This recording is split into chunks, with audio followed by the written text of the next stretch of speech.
नमस्कार दर्शक मित्रों, कानम एक्सप्रेस न्यूज़मां हूं आपनो साथी रमेश। समाचारोनी वात करीए तो गुजरातभरमां स्थानिक स्वराज्यनी चूंटણીનું इलेक्शन दर्शक मित्रों जाહેર થઈ ગયું છે અને જ્યારે ચૂંટણીઓ 26 તારીખે મતદાન કરવાનું છે ત્યારે દરેક પાર્ટીએ પોતાનું સેન્સ યોજ્યું છે।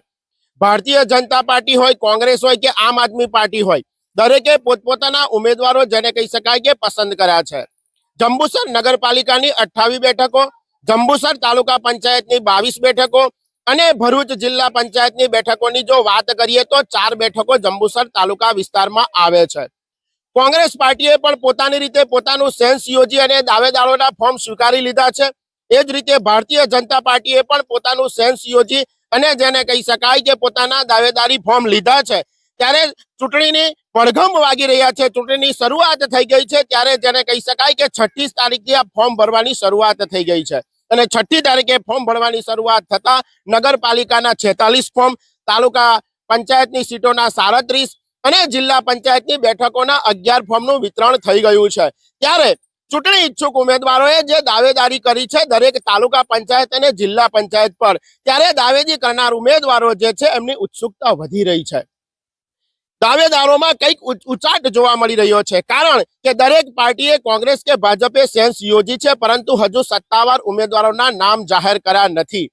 ચૂંટણી પંચે 6 એપ્રિલથી ફોર્મ ભરવાની શરૂઆત કરી દીધી છે। ફોર્મ ભરવાની છેલ્લી તારીખ 11મી એપ્રિલ છે, પરંતુ ભારતીય જનતા પાર્ટી હોય, કોંગ્રેસ હોય કે આમ આદમી પાર્ટી હોય, હજુ પણ સત્તાવાર રીતે ઉમેદવારોએ ઉમેદવારી પત્રો અને ઉમેદવારોના નામ જાહેર કર્યા નથી। ત્યારે મતદારોમાં અને જાહેર જનતાની અંદર આ ચર્ચાનો વિષય બન્યો છે કે આજે 8 તારીખ થઈ છે, પરંતુ ભારતીય જનતા પાર્ટીએ પણ પોતાના ઉમેદવાર જાહેર કર્યા નથી, કોંગ્રેસે પણ જાહેર નથી કર્યા અને આમ આદમી પાર્ટીએ પણ જાહેર નથી કર્યા। ત્યારે સીટોની વાત કરીએ દર્શક મિત્રો તો જંબુસર તાલુકા પંચાયત અને જંબુસર તાલુકા પંચાયતની અણખી સીટ હોય, કારેલી સીટ હોય, ભારતીય જનતા પાર્ટીના કેટલાક હોદ્દેદારો અને દાવેદારો અને જે મોટા કહેવાતા નેતાઓ છે એમણે પણ ટિકિટોની માંગણી કરી છે।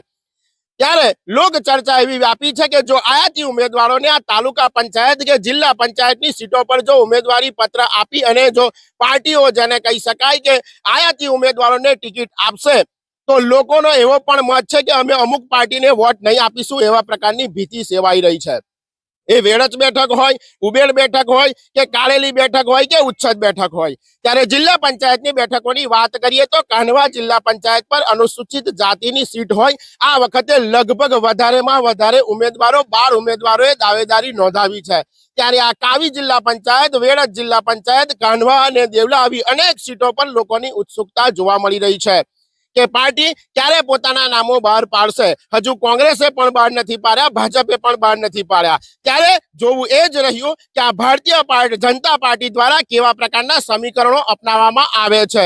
જ્ઞાતિગત સમીકરણો, ઉમેદવારની ઉંમર, આયાતી ઉમેદવારને લેવા કે નહીં લેવા, ઉમેદવારોની પાર્ટીમાં કામગીરી, આવા તમામ પ્રકારની સંભાવનાઓ અને શક્યતાઓ વચ્ચે ટિકિટ વાંચવામાં કંઈક ઉત્સુકતા જોવા મળી રહી છે, કંઈક જેને કહી શકાય કે ગમગીની જોવા મળી રહી છે। દરેક ઉમેદવાર, ટિકિટ માંગનાર દાવેદારો પોતાની દાવેદારી કરી રહ્યા છે કે 3ની પેનલમાં મારું નામ ચાલુ છે, 3ની પેનલમાં મારું નામ આવશે જ। હવે એવી સંભાવનાઓ અને શક્યતાઓ છે કે ભારતીય જનતા પાર્ટી આજે સાંજ સુધીમાં પોતાના ઉમેદવારોના નામની યાદી જાહેર કરવાની છે। ત્યારે ભારતીય જનતા પાર્ટી કયા ઉમેદવાર પર પસંદગીનો તાજ ઉતારે છે એ જોવું જ રહ્યું।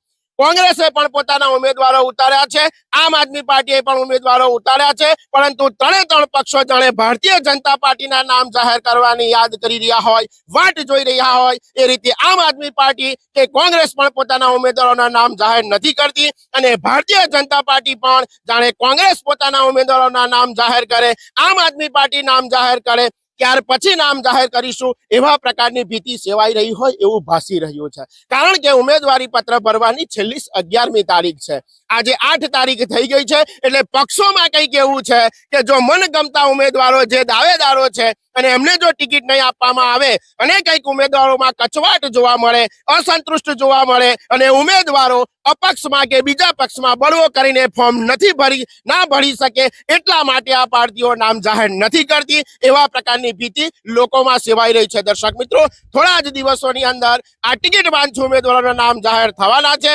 ત્યારે આગળ શું અપડેટ છે એ કાનમ એક્સપ્રેસ ચૂંટણી બાબતે આપણી લઈને આપની સાથે જ છે।